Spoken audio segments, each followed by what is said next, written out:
Did they do it to me in the morning? I do not. I didn't hear one.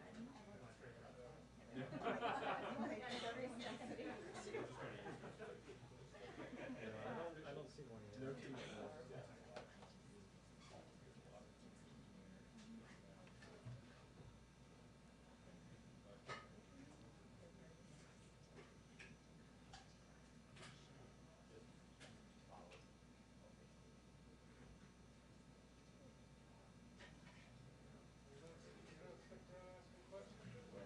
Everybody keeps asking me that.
We have a 2-minute warning for the press briefing. A 2-minute warning for the press briefing. Thank you.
All right. Today, NEC Director Brian Deese and Secretary of Commerce Gina Raimondo will host a semiconductor supply chain convening to discuss the ongoing global chip shortage, the impact the Delta variant has had on global semiconductor supply chains, and the industry's progress toward improving transparency and trust across the supply chain that both produce and consume chips. We use semiconductor chips constantly in our everyday lives, and the participants in today's event will be representative of that, including those from the consumer electronics industry like Apple and Microsoft, the automotive and trucking industry, including General Motors, Daimler, and BMW, and firms that support agricultural and infrastructure equipment. The semiconductor shortage has been top of mind for the president since he took office. But we also know we must also rely on the industry to take steps to minimize the impact the shortage is having on U.S. workers and consumers, including providing greater transparency.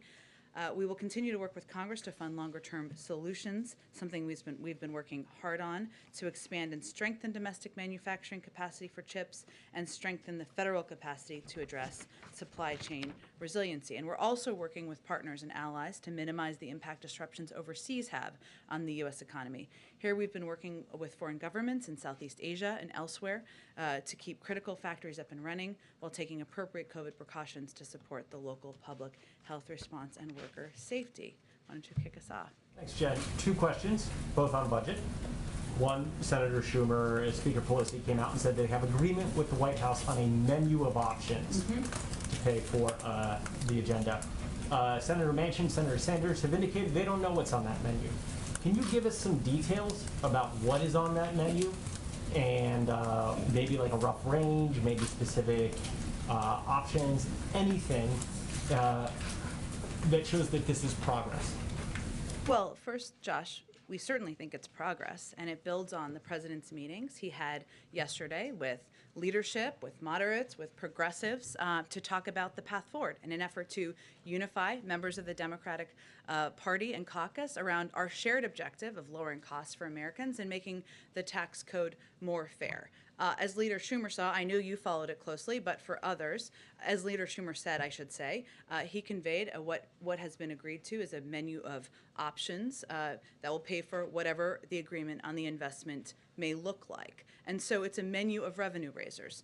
Now, I think as you may understand, it's important to have those discussions with the range of important leaders, including Senator Sinema, Senator Manchin, a range of members, about what those menu of options of revenue raisers look like. That's exactly the process that's going to happen over the short term. So I'm going to let that play out before I detail more from here. I would otherwise point you to Leader Schumer's office. Okay, secondly, I know you don't want to negotiate from the podium.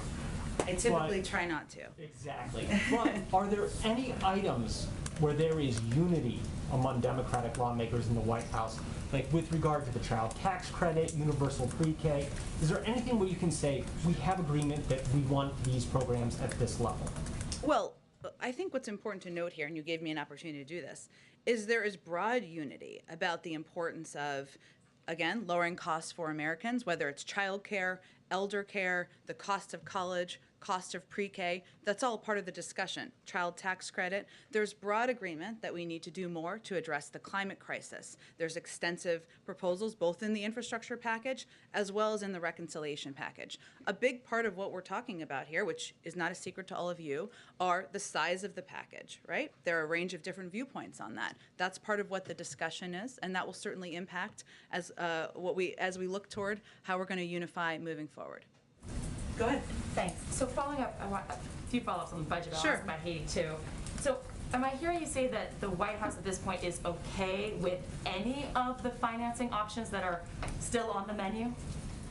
Well, our bar has always been from the beginning nothing that would raise taxes on anyone making less than $400,000 a year, and certainly we wouldn't support anything that would. But this again is a menu and a range of options.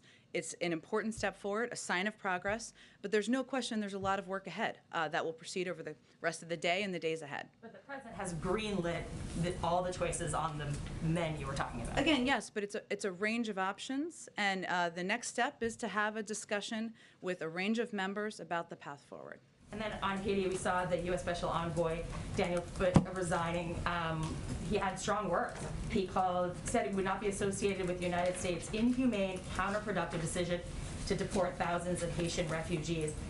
Why would DHS go ahead with a plan against the Special Envoy's advice? Well, let's take a step back here for a moment. I would also first note that the State Department put out a statement on his resignation. He was obviously an employee of the State Department and, of course, of the administration. First, I would note there have been multiple senior-level policy conversations on Haiti where all proposals, including those led by Special Envoy Foote, were fully considered in a rigorous policy process. There are disagreements in these policy processes. That the president welcomes that, the Secretary of State welcomes that. That's certainly a part of having discussions and having robust discussions about the best path forward for difficult circumstances. Some of those proposals were harmful to our commitment to the promotion of democracy in Haiti. I'm not going to detail that further. I will let the State Department do that should they choose to. But I would note that Special Envoy Foote had ample opportunity to raise concerns about migration during his tenure. He never once did so. Now, that wasn't his purview. His purview was, of course, being the special envoy on the ground. His positions were, and his views were put forward. They were valued. They were heard. Different policy decisions were made in some circumstances. But it's not just him. We've heard from Democrats on Capitol Hill, too, who say they're really against these mass deportations. The White House still stands behind the mass deportations. You still view them as humane? First of all, they're not deportations. People are not coming into the country through legal methods.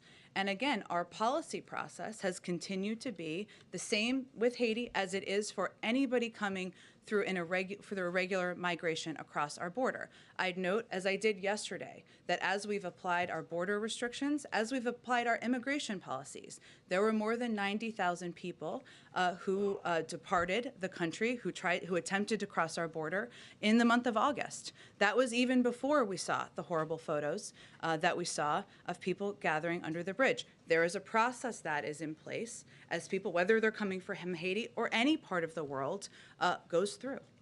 Go ahead. Jen, we haven't yet heard recently from President Biden specifically about these images. on the border. You have described him as saying that they're horrible, but what does he believe of the comparisons being made between his administration and the Trump administration? We saw Congresswoman Maxine Waters just today saying this is Trump's policy. Several other Democrats are saying this looks like the previous administration. What does he think of those comments? Well, what our role is, and what the president has asked his outreach team, members of his national security team, Homeland Security team to do, is to explain clearly what our policy is and what our policy is not.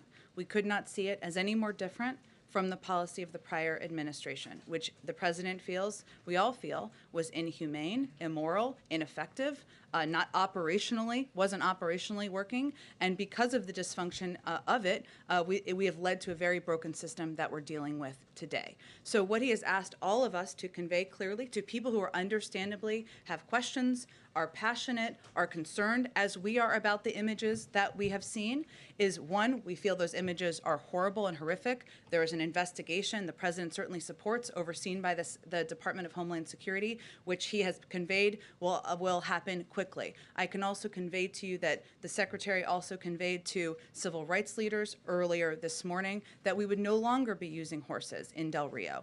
So that is something, a policy change that has been made in response.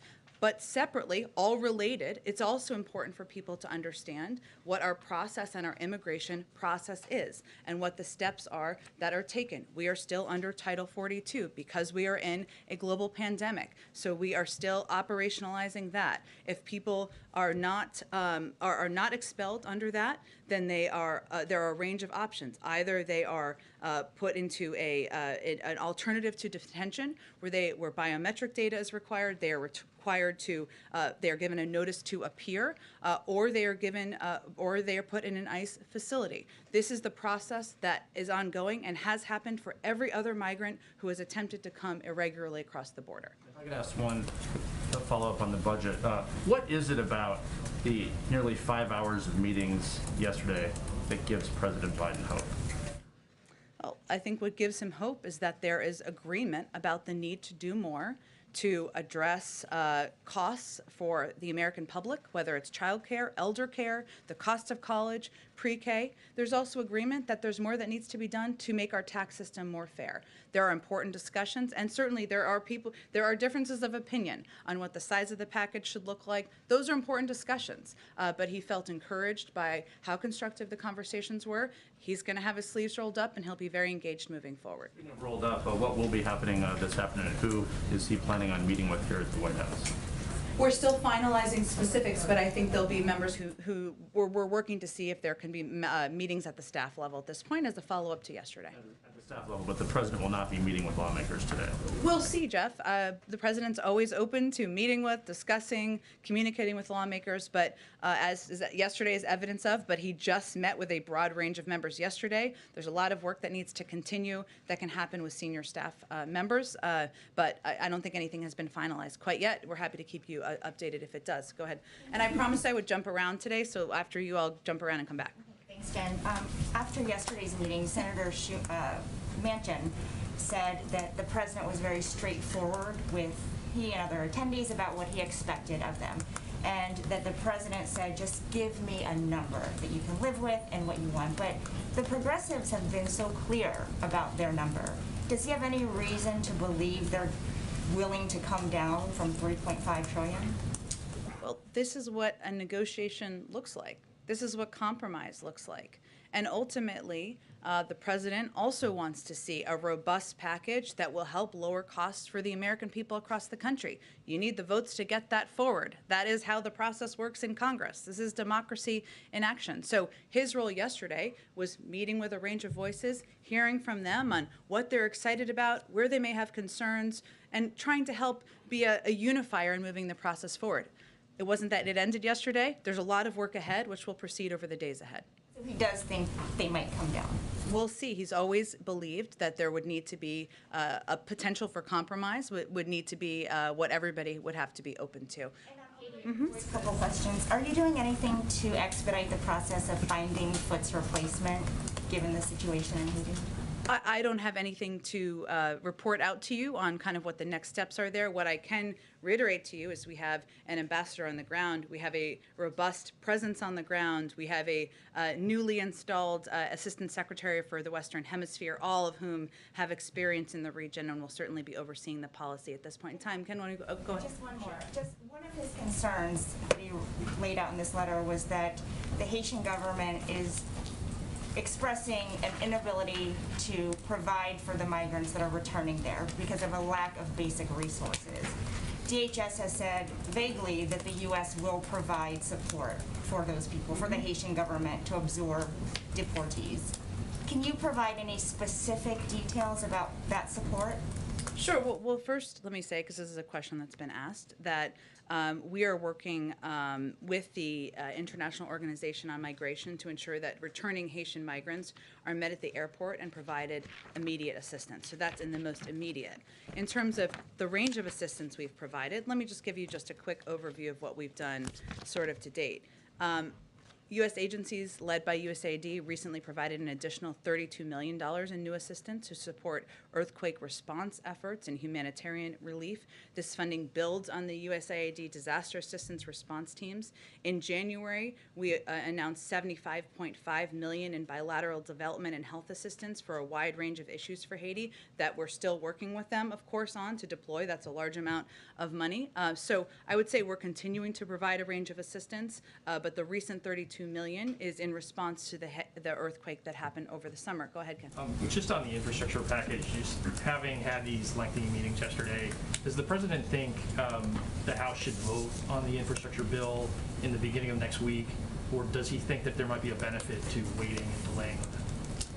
The president's going to work closely with leadership to determine what the next best steps are. He also may need Republican votes. Does he intend to bring House Republicans over to talk about infrastructure in the next few days? We're really deciding day by day on what can be most helpful and constructive to moving his agenda forward, which includes each of these pieces of legislation. So right now I don't have anything on the books, but we're again deciding day by day. Go ahead.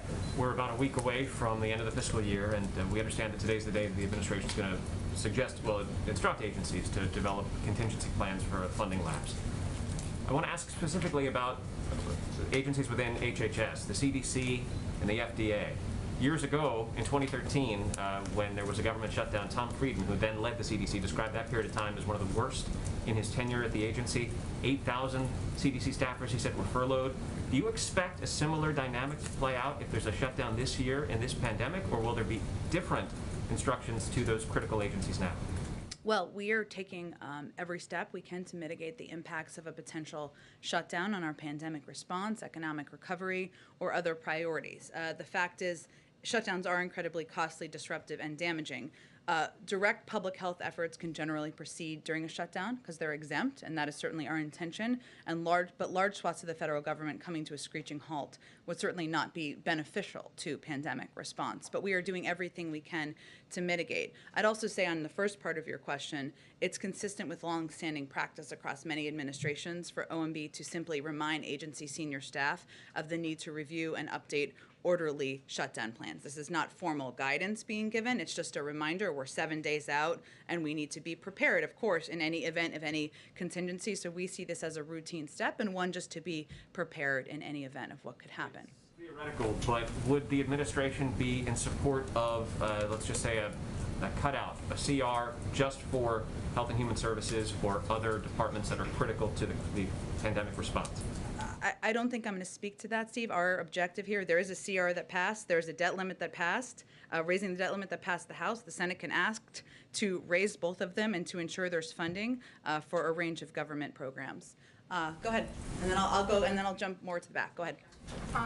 My first question is on Haiti, and then I have sort of a bigger Sure. picture question around that. But should the administration have been more prepared for these people to come, given the political unrest there this summer, then the earthquake in mid-August, given how conditions were on the ground there even before all of that? And then kind of a second part of it is that the Border Patrol Union has been saying that they had some warnings within the administration as early as June that they were expecting an influx, not of patients, but of other migrants to Del Rio, and that they needed more resources there. So did the administration not act on those things? Were those not widely disseminated concerns? And then, just kind of on the conditions in Haiti, like, couldn't the administration have expected that refugees were going to show up somewhere in these weeks? Well, there's a range of factors here. It's hard to really gauge what percentage, or I can't attribute at this point what percentage each of those factors are. Obviously, there are challenging circumstances on the ground in Haiti with the government unrest, with the earthquake. There are also a number of smugglers who are taking advantage of this, and we've seen that over the course of the last couple of weeks. Certainly, we're aware of that reality. We've seen that in other parts of Central America as well. But that's something that we have no doubt has contributed to a rapid influx of people who were told that they could come into the country and everything would be fine, when clearly it's not.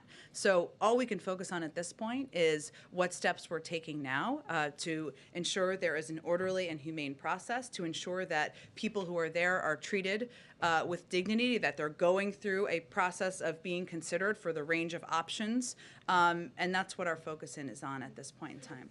Sort of related things or not. President Biden ran on a promise to use government to help people and that he would be able to wield the powers of government effectively. But we've seen on a range of issues, whether it's the pandemic, immigration, Afghanistan, some missteps or places where the government trying to do its best hasn't necessarily been good enough. So what do you say to a voter who might be saying, I thought Biden was going to know how to run this government, but now we're looking at a potential government shutdown in a week and a default on U.S. debt? I would say that every president is elected to weather storms and navigate crises, and they come to every presidency.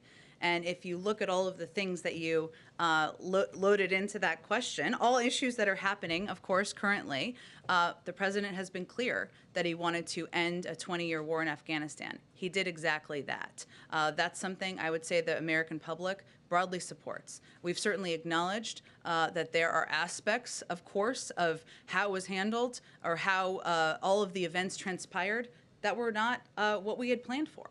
I would say on other issues, we are doing everything we can to prevent a government shutdown and planning to prevent the impact that we've seen in the past that has been quite devastating on different components of government. We're right now in the midst of trying to get a historic package that's going to address a lot of issues the American people care about across the finish line. And making policy is messy, so we're right in the middle of that. So I would say to anyone who feels that way, we're in the middle of navigating and weathering storms and dealing with crises. That's what a president should do. That's what an administration should do. We're not going to shy away from that, and that's what people were elected him to get through. Go ahead. Also on Haiti, building on Jeff's question, I mean, when you have Maxine Waters saying that what these images and this policy harkens back to the slave trade, I mean, you're saying here that you're trying to communicate what the policy is. She and other Democrats who are your allies in other political projects are criticizing that very policy. Isn't this a larger problem, a political problem for the president than just merely communicating what the Title 42 policy is? It's not just about the Title 42 policy. I think Congresswoman Waters and others, as are we, have been horrified by the photos of the Border Patrol officers and that behavior. And we have taken very specific action in launching an investigation, ending a part of a policy that the Secretary of Homeland Security felt was problematic. There has also been a view that we were handling our immigration policy in a different way than we were handling for other migrants who were coming across the border. That's not true. And so what we've been doing is trying to explain what our policy and our process is and reiterate to everyone that our objective is not to keep the policy as it is, which is broken, which is not workable long term, to work with people who are frustrated to put in place a new immigration policy that is humane, that is orderly, that does have robust asylum processing. But we've also reiterated that it is our objective to continue to implement what is law and what our laws are, and that includes border restrictions. Go ahead. Jen, in the spirit of explaining policy, can you explain how the administration is determining who gets to come in and get processed under Title VIII and get an NTA and who's getting expelled? On-the-ground reporting suggests that it's based off demographic, not racial demographic, but if you come in as a family, single adult, what have you. How is Border Patrol determining right now who actually gets to stay in and get processed and who gets expelled under Title 42? Sure. So across the border, including in the Del Rio sector, we continue to enforce Title 42. Families and single adults are typically expelled under this CDC directive when possible. The determination of who can be expelled or not is determined by a number of factors, including the makeup of the specific family unit. Some people with kids who are younger than a certain age are not accepted back in certain countries. We know that from our immigration policy writ large, long before the last couple of weeks. And agreements with the country origin, and as well as agreements with the country of origin or last residence. As you know, and as all of you have reported, this is not just a case of everyone coming directly from Haiti. People are coming from different countries, some where they have lived for periods of time. Family units are different, and so each is made on a case-by-case basis. Another determining factor is detention capacity, both within ICE and CPB. And so, as we have stated, those who cannot be expelled are placed into removal proceedings and issued a notice to appear, or when capacity issues and processing backlogs arise, they may be processed via an alternate means, which requires them to report to an ICE office to commence the next steps in their immigration proceedings. That's how the process works. DHS thus far has not given data on, specifically in Del Rio, of those who have been processed under Title VIII and those who have been processed under Title 42.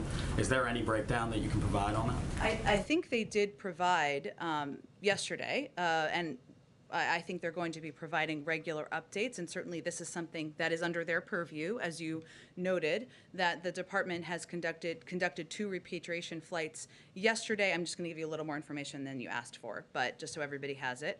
With a total of 318 Haitian nationals on board, these flights will continue since Sunday, September 19th. 12 repatriation flights have left the United States. 1,401 Haitian nationals have been returned to Haiti. 3,206 Haitian nationals have been moved from the Del Rio camp to CBP custody or to other sectors of the United States border to either be expelled via Title 42 if possible or placed into removal proceedings. Sometimes it requires a discussion in order to determine the path forward. Then, therefore, there remain less than 5,000 migrants in the Del Rio sector. Can I ask about police reform as well? Sure. Obviously, reports that those talks are dead. What's the White House strategy now moving forward to try and rein in police departments? And I know that the readout yesterday mentioned working with Democrats both in the House and the Senate. But what's the strategy also for the White House to work with Republicans as well, who did ask for more concessions when it came to these negotiations? Well, I spoke to this quite a bit yesterday, but I'm happy to speak to it again. Part of our objective is to communicate and work with a range of members, activists, and others who've been involved in pressing for reform, something the president strongly supports. That includes the consideration of executive action, and certainly includes considering whether there is a path forward legislatively. Obviously, we just saw those talks break down just yesterday, so those engagements need to resume, but those are really the next steps in the process. Karen, go ahead. Thanks. Getting back to the Monday potential vote on infrastructure, you had said in response to Ken's question that the president's working closely with leadership to determine what the next best steps are. But what has he indicated he thinks the next best steps are? Is he looking at Monday as a hard deadline, or would he be okay with that vote being delayed by a couple of weeks? Again, he is somebody who has been through this process quite a few times before, and he is going to work in close consultation with leadership. That's when the vote is scheduled. We don't have any information to suggest that has changed, but our focus right now, and really his focus, is on finding common ground, working together to unify the caucus and the party around a path forward. And to follow up on that, and what you had said earlier about there's a lot of work that still needs to be done, and the president sees himself as a unifier in this process moving forward, does he feel that he has to sit down in the same room with the moderates and the progressives? Yesterday the meetings were separate. You explained why, but does he think he needs to have all of those stakeholders together to actually move this process forward? We're going to determine day by day what the right next steps are. So yesterday he had meetings with a range of voices, some who had different points of view.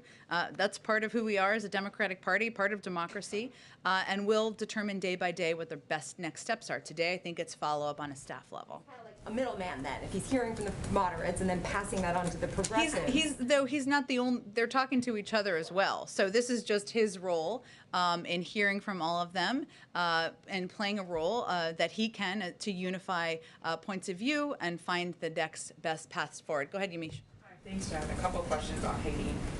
The first is the president has often used his bully pulpit during the most important times in his administration. Why is he not using that bully pulpit to speak out forcefully himself on the treatment of patients? I would say, Yamiche, certainly I've represented to you all his point of view.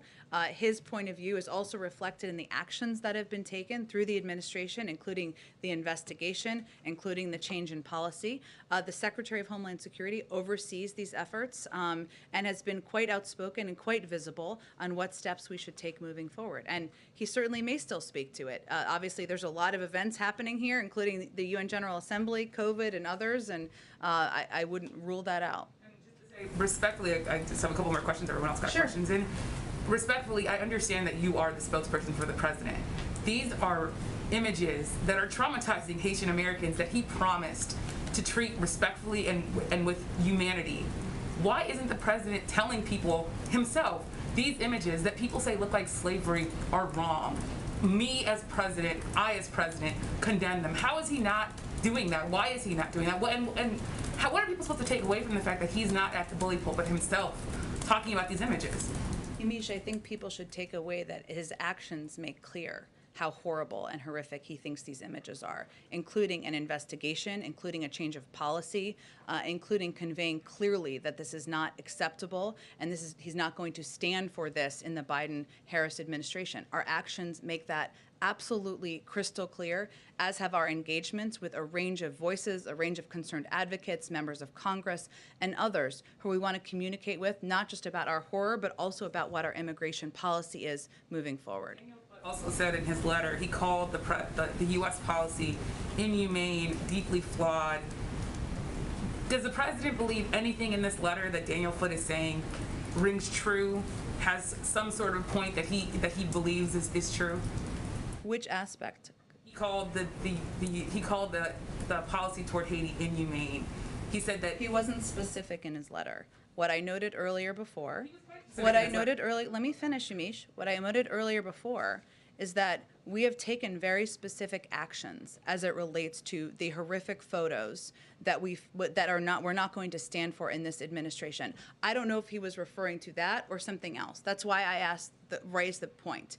His purview, let me finish, Yamiche. His purview was not about migration. He didn't raise his concerns about migration privately. We respect his point of view, respect his ability to bring forward concerns, to raise ideas, to raise proposals. That's certainly something the president welcomes from everybody on his team and something that he had the opportunity to do in a range of meetings. We also have to make decisions here based on what we feel are going to help promote democracy in Haiti, including Haitian-led reforms, Haitian-led steps on the ground to make changes in the country. a number of people who say that he did raise concerns over the deportation of Haitians and the treatment of Haitians. Are you saying then that Daniel Foote is not telling the truth in this letter? I would point you to the State Department, who have conveyed clearly in their statement what I just said. One last question, I promise. Yep. The last question is, Daniel Foote, the former special envoy to Haiti, he's raising this idea that the U.S. should be listening to Haitian civil society, not backing the current prime minister who was not elected by the people. What's the president's response to that? Because those civil society members have been telling me and other reporters for months, even before the assassination of the president, that President Biden was not listening to the people of Haiti about how to move forward with their government. We support a Haitian-led process charting the country's course through the current political situation. We don't back any one political group, and we continue to encourage all political stakeholders to engage in dialogue and find solutions together. And that has been our objective through all of our policy process making throughout the course of this, in addition to providing a range of assistance, training to people on the ground. Go ahead. Thanks, Jen. A couple questions on COVID. One having to do with masks and airlines. About a little more than 4,000 incidents reported of unruly passengers. Senator Dick Durbin has said that fines don't appear to be working. Now we understand they just doubled, but they don't appear to be working.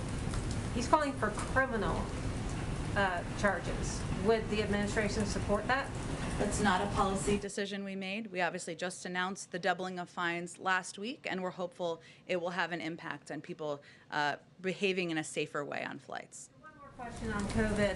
When it comes to people who are resistant to vaccines, not hesitant, but resistant, outside of mandates, is there any discussion going on? Oh, sorry, I'll let you continue and then I'll ask a Discussions going on about messaging and how to reach people who would just say, I'm never going to take that vaccine. Is there a new approach being discussed outside of the policy that's going to be new rule through the Labor Department? I should be more specific. Yeah. So one, I think if we go back to December, only about 30% of people in this country were willing to take a vaccine. Now we're at over 75% of people who have received at least one dose. So clearly there has been progress made in addressing people's questions, addressing hesitancy or resistance, whatever it may be. And we've taken a range of steps, not just the announcement made just last week about mandates, prior to that. Part of that has been relying on local messengers. Part of that has been making the vaccine broadly accessible to everybody in the country, making it as easy as humanly possible to get vaccinated. And we're going to continue to deploy those tactics as well, because we've seen them as effective, and we've seen them work in a range of communities, getting us to a point of over 75%. Follow up on COVID, please, Jen. Sure. So yesterday, the president, in his remarks, mentioned working together with partners to increase global vaccine capacity, including this upcoming meeting with the Quad. But one thing that he did not mention was anything about supporting the TRIPS waiver or waiving the patent technology at the WTO, which many experts say will be the game changer in terms of boosting global capacity. So is this no longer a priority for the administration? Well, he supported the TRIPS waiver. Excuse me, it's a process being led by our ambassador. It's an ongoing process. We said from the beginning it would be a lengthy process. I have not seen many advocates say this is the silver bullet and the thing that is going to provide everybody with vaccines around the world. It's something the president supports, we support in his administration, and there is an important global process that is ongoing.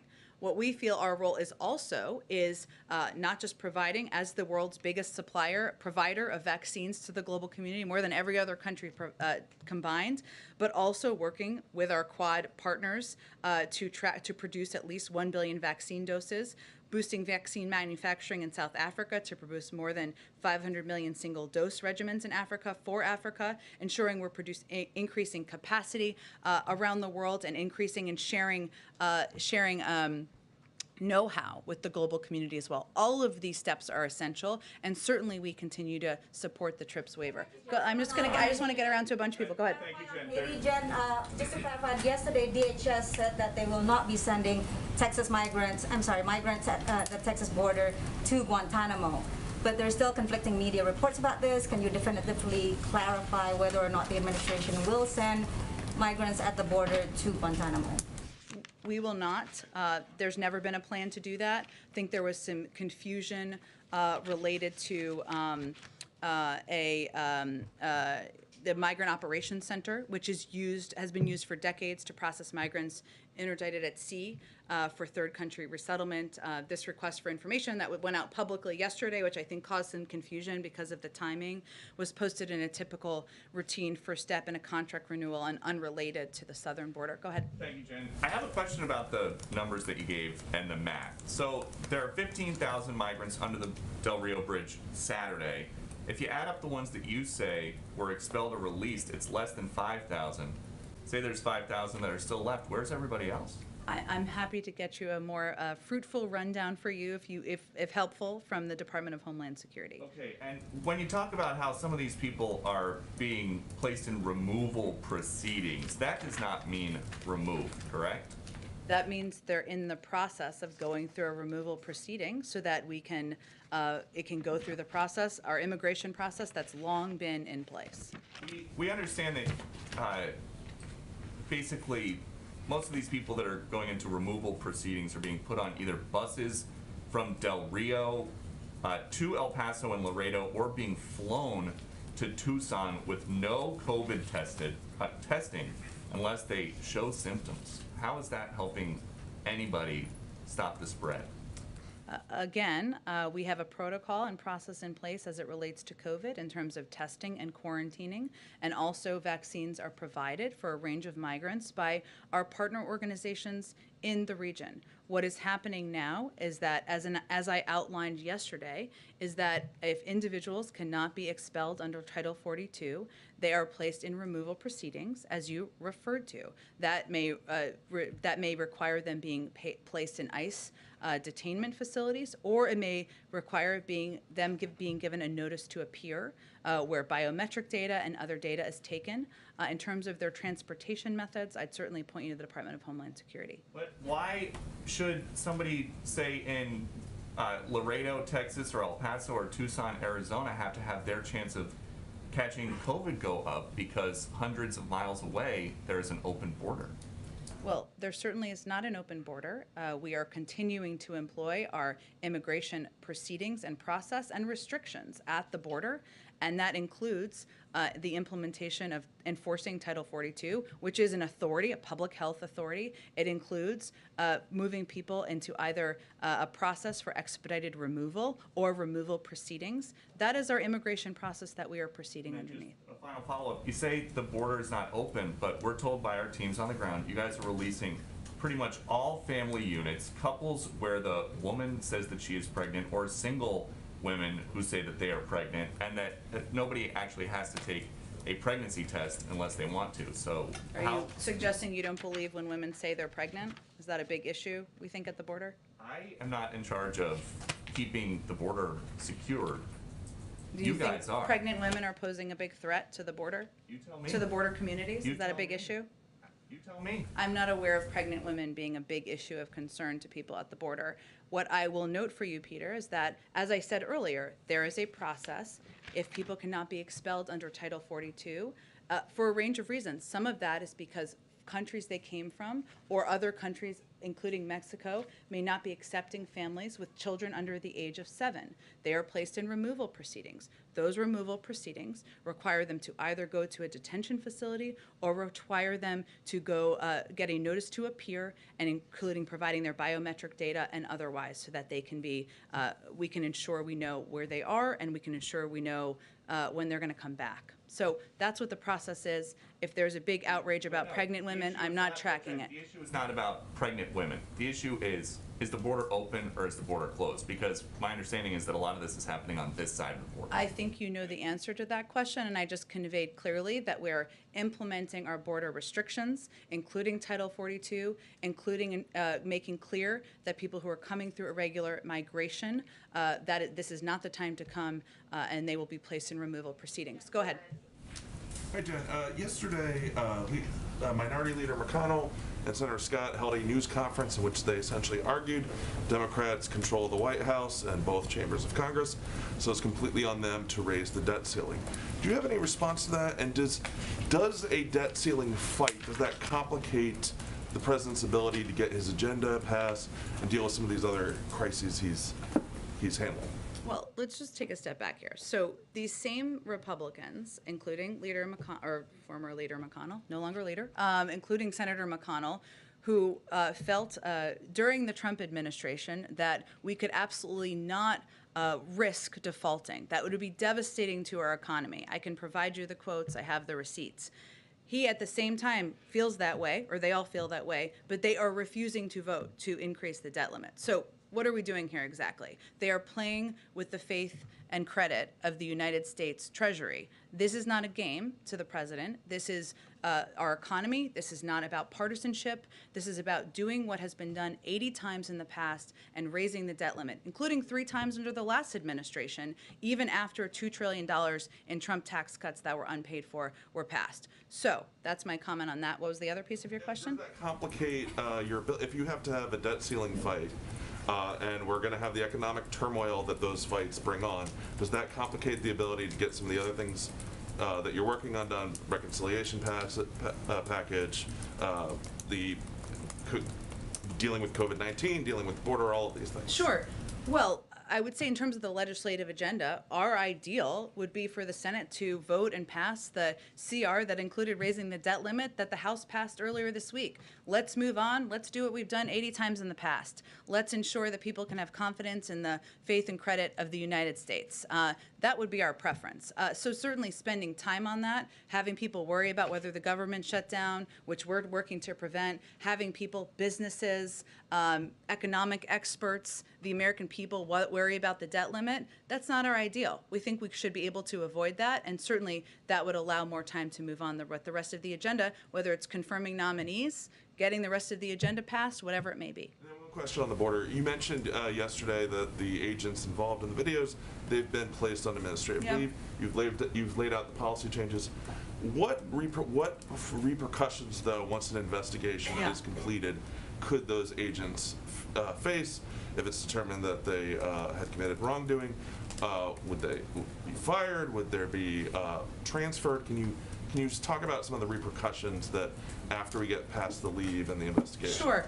Well, the Secretary of Homeland Security made clear he wants that investigation to be completed by next week, and part of that process will be determining what happens on a personnel level, also on a policy level, even though he conveyed today one of the policy steps that will be taken. So I'm not going to get ahead of that process. That's why the process is in place, and I'm sure once it's completed, we'll have more to say. Go ahead. Thank you, Jen. Help us figure out something about the travel restrictions. So, starting in the beginning of November, people from 33 countries, for instance, Iran, where 15% of the population is fully vaccinated, or Brazil, 39%, India, 15%. And then we look at Canada, 71% of people are fully vaccinated, and still the border will remain closed. So obviously, it's not a... People can fly from Canada, right? Yes, but they can't drive through the border. I mean, it's not easy to drive from Iran or from Europe. That's true. It's much easier from Canada. Fair point. 71% of the people are fully vaccinated, so it's not a health decision.